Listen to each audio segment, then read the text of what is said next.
Well, hello, everybody. If you had any withdrawals from the absence of three up, three down, we were off today for Easter weekend. We've got a little something cooked up here for you. Got three clips to share from you to celebrate opening day from yesterday. So the three of us, me, Seth, and DJ, all picked out one clip each, and we're going to go ahead and share them with you to go ahead and recap then and celebrate opening day and give you a little bit of an appetizer here since we didn't have three up, three down. So Seth's going to take us through the first one. It is the home run play that many of you guys probably saw yesterday. So Seth, I'll go ahead and share my screen. And then it is all yours, my man. So this first one we got Jones up is not a complex play by any means, but it is a unusual, fun little play that I thoroughly enjoyed. So if we let it roll, what you're going to see Bellinger hit the home run, and as the left fielder goes to make the catch on top of the wall, he loses it, ends up going over the fence. So we got a home run by rule. But what you're going to see is Justin Turner thinks that the ball has been caught. So he's going to turn around and start hightailing it back to first base, thinking he's got to tag up, which he passes second base legally. So that's a good part. But Bellinger knows he dropped it. So right here you see Justin Turner not even worrying about what Bellinger's doing because he thinks Bellinger's out. So Bellinger's yelling at him to turn around and go. Turner ends up here on first base, and essentially what we have here is Bellinger out on passing Justin Turner. And it's important to note that as long as your succeeding runner ends up in front of your preceding runner, you're going to get an out for passing on the base paths. Even though technically Bellinger didn't really pass him, it was Justin Turner passing him in reverse, we're still going to get the out.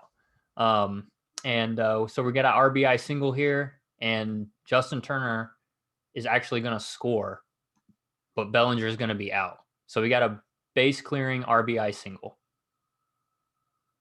Put that one in the scorebooks. Definitely an interesting one. I think this was like in the third inning too, so it didn't take very long to get complicated here on opening day. So, yeah. Is that a dead ball situation? Say that again, DJ. Is that on a runner passing? Is that a time automatically? How do you handle that as far as the mechanics go, Seth? So in this situation, it's going to be a dead ball because we have a home run. Right. But if the ball is still alive and in play, I do believe you're just going to declare that runner out and just say, hey, he's out and we're playing on. Yep. So had this not been a home run, then yeah, we still got a live ball. So, and then Justin Turner is still going to be on first base because that's where he ended up if the ball stayed in the yard, unless he tried to advance. But Bellinger's out. And they had a good laugh about this in the dugout afterwards. All right. Well, that's the home run. That's our first play. DJ's got the next one. The next two that we got lined up are all wedge plays. So get to talk a little bit about wedge, which is one of our main focal points here. The first one's a wedge at third base. Gabe Morales is the third base umpire here. DJ, I'll let you go ahead and take it away. They're absolutely wedge, my personal favorite. Let's see. Kind of a scenario here. It's going to be probably an error in base running, honestly, on none other than Bryce Harper, which I'm totally fine with. We see here we got the play. It's incredibly close. I don't know if it's going to actually show as close. I would encourage you to try and look this up, but this is an incredibly close play. There's a tag right there. You're going to be able to see right coming up. Like right there, it's on that knee, ankle calf area, just moments before Bryce Harper's left hand touches the third base there. Some key things, some key takeaways, as we're always talking about the wedge. Obviously, Gabe Morales, their third base umpire, staying close to the fielder, following the fielder, not worried about the fair foul line as a line of boundary. He does eventually cross that line. He's staying in the window. Personally, probably could have been another step to his right, maybe another step closer, but he's there and I'm here. So we're going to go with what he did, and ultimately he did get the call right. But doing a really, really good job. I love this angle right here. Really shows quiet steps. And he's probably a little bit more active, but quiet steps instead of getting to that set position. He's continuously moving with the play, trying to find the window there. reacting with the fielder, getting down and in, and keeping his head motion nice, steady, secure all the way through, even though his lower body. That's what we're talking about, quiet steps. And some other key takeaways where we talk, focal points for the 2021 season. We're talking about, the wedge and continuing to adapt and get better there. But chest to ball is a huge piece there. He's drifted down. His initial starting position is probably up the line. He's ready for a play at all times. So he's come down to behind the third base bag. If we're being, not as active and not as ready to go in the play, there's a chance that we're still back. This is routine. We're not going to have anything there. And he is going down to the bag. He's ready for anything. Obviously, chest to ball, and then proper use of eyes. The tag is applied. He's looking for the ball, and then he bangs Bryce out. So this does eventually go to replay, and they came back with a correct and confirmed call. So you'll be able to see it right there. Tag through, coming in, getting set, taking a look, and then getting him out.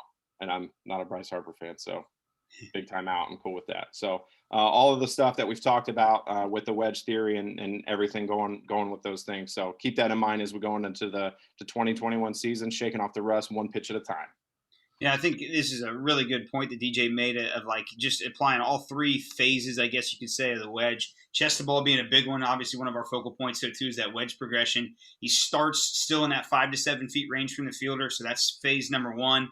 Adjustment number two is adjust with the fielder. You'll see here the third baseman comes into fair territory, which, as DJ mentioned, is going to allow Gabe, the umpire, to come into fair territory as well. So that's where that adjustment fielder goes. We're going to go with the fielder. That's phase number two. So phase number one, stay close, 5 to 7 feet from the fielder receiving the throw. Step number two then is to go with the fielder and then use those quiet steps DJ spent a lot of time talking about. We've talked about using the arc. Think about a circle around the base. It's exactly what Gabe is doing here in his steps, and you can kind of see him step it out through there. So it's a great little breakdown of this mechanic here and splitting hairs. And ultimately, as DJ said, it did go to replay and then was upheld. So great look there at those three wedge fundamentals. Yeah, this play's so incredibly close that the only place that you're going to see that Bryce Harper is out is in the wedge. That's how close the play was. Like, you can't see it from anywhere else. So fantastic job. Yeah, when Stu sent me the video originally, that camera that we just saw, that camera angle, I thought he got it wrong. I was expecting him to save him. So the camera from the center field that shows that kind of reverse angle of the wedge, because the wedge, we've got a circle, there's a wedge on two different sides. That's where you see the glove actually touch the calf. That one from behind home plate, you're straight lined on. This angle right here, I'm not buying that there's a tag there at all. But on this angle, and obviously on Gabe's angle as well, he's seeing that tag, and it just goes to show continuously move and always be ready. And then following those three keys, staying close, following the fielder, staying in the window. There's good controlled movements, DJs. That's a great point there about quiet steps. Just continue to move and fight for the best look possible between the runner and the tag. Good work. Last clip for us is another wedge clip. It is one at the plate. It was a walk-off with the Brewers, so we'll see what exactly happens here in just a second. So really quick developing play, and again, before we get set in here, just remember these three phases that we take a look at in wedge progression. Number one, stay close, 5 to 7 feet from the fielder receiving the throw. Step number two is to follow the fielder, okay? And then step number three is to stay in the window. And what we mean by that window is that space that we call the wedge. That space is the area between the runner and the fielder at the time the tag's being applied. So those are the three fundamentals we want to look at.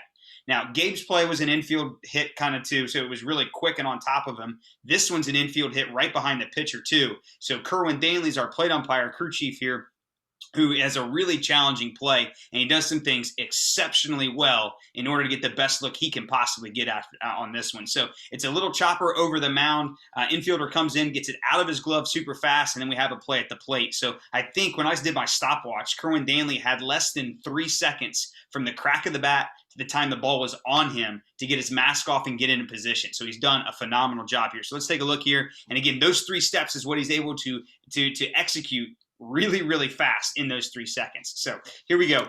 Ball's going to be put in play. See a chopper.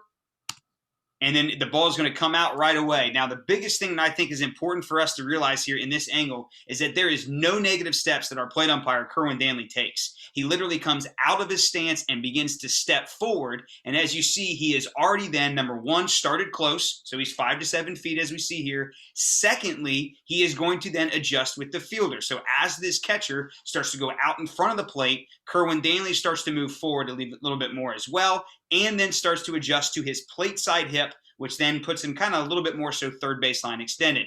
Now, boom, this plays right on top of him. See it develop. Kerwin Danley gets to a spot where he's able to stay in the window as he's trying to get his mask off inside of that less than 3-second opportunity. And he's got probably the best look he can possibly get here within that short time span. And I think that's really, really key with balls that don't leave the infield. No negative steps. Take your mask off right from your stance. Step up and adjust with the fielder. Get on that plate side hip. And just as we see Kerwin Danley do here, execute that one pretty well. So I'll let the clip roll again here.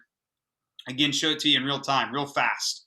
Right, so about less than 3 seconds to get his mask off, gets all those fundamentals down, and does a really, really good job. Here's another look down the third base line to make sure that we can kind of see him in the wedge. Again, he executes all 3 of those steps here, and as this play develops, you'll see here, he continuously moves, as we saw Gabe Morales did, controlled movements to find the best look possible throughout the duration of the play. And you can see he stays in the window. At this point, his head and eyes are between the fielder's plate side hip and the runner. He is not straight lined on this one. Fantastic job in a very, very small window of time here for him to go ahead and get this one done. I'll let this one roll in case DJ, you and Seth had anything else to add. Yeah, the only thing I was going to add, and I just remember this slide, and it's really stuck out to me. And this particular clip, just with the high angle and kind of seeing everything. If you haven't seen, we have in our 3 up 3 down archive on YouTube.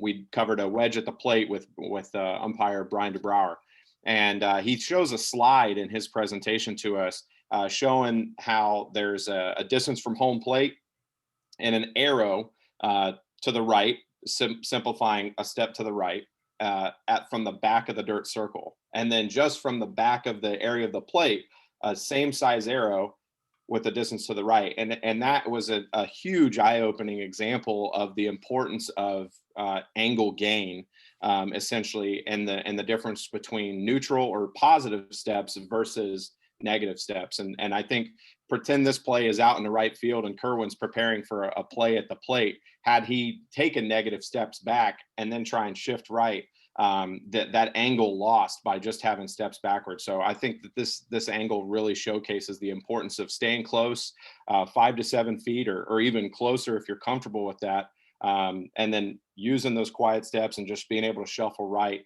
and making sure that we're not taking any negative steps. I really like that angle, and like I said, if you're interested in finding that, that's in our archive on the YouTube page. You just search Stu's name, and it's the one with covering the wedge at the plate with Brian DeBrouwer.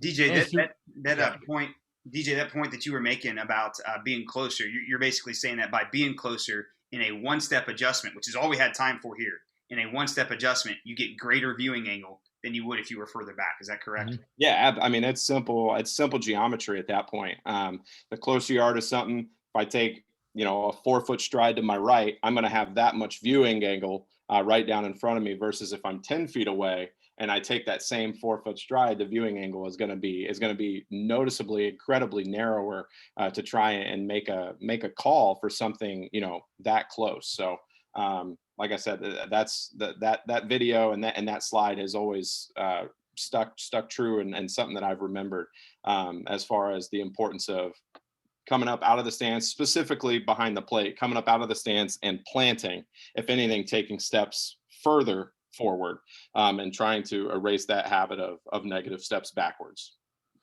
For me, it super highlights the importance of situational awareness. So as a home plate umpire, we've got to know that, okay, we got runners on first and third, bottom of the 10th here with no outs. I know this ball's coming home. I know it. So as soon as I see that ground ball hit, I'm already moving to get in position because I know I'm going to have a play. It's totally different if you have 2 outs in this situation. And with 2 outs in this situation, you've got to read the play. Is it going to come to me or is it going to go to first? More than likely, it's going to go to first. But the way that the second baseman had to play this ball, you never know.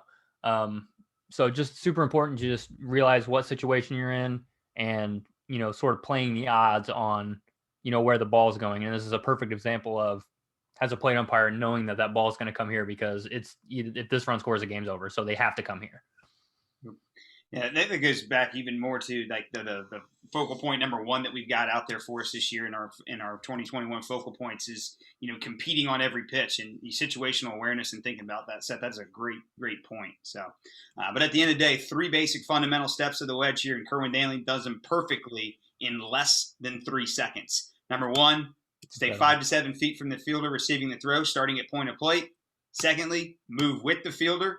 Stay on that plate side hip or that base side hip to stay in the window, keeping your head and eyes in between the fielder and the tag attempt.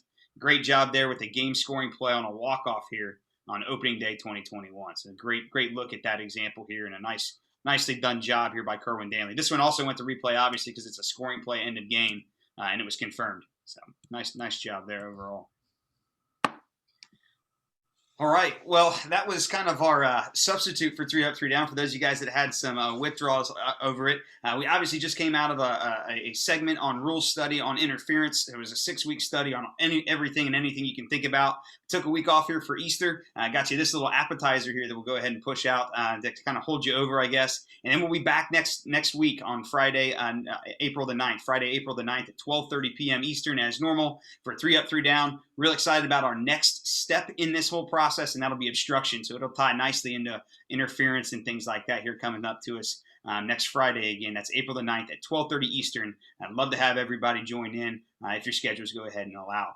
We'll talk about obstruction, specifically it plays at the plate. So we'll even talk probably some more wedge and even kind of throw in some of those steps here even more so again. Everybody enjoy your Easter weekend, and we look forward to seeing everybody then live with us back again next Friday, April the 9th at 12:30 p.m. Eastern for obstruction on 3 up, 3 down. Have a good one, everyone.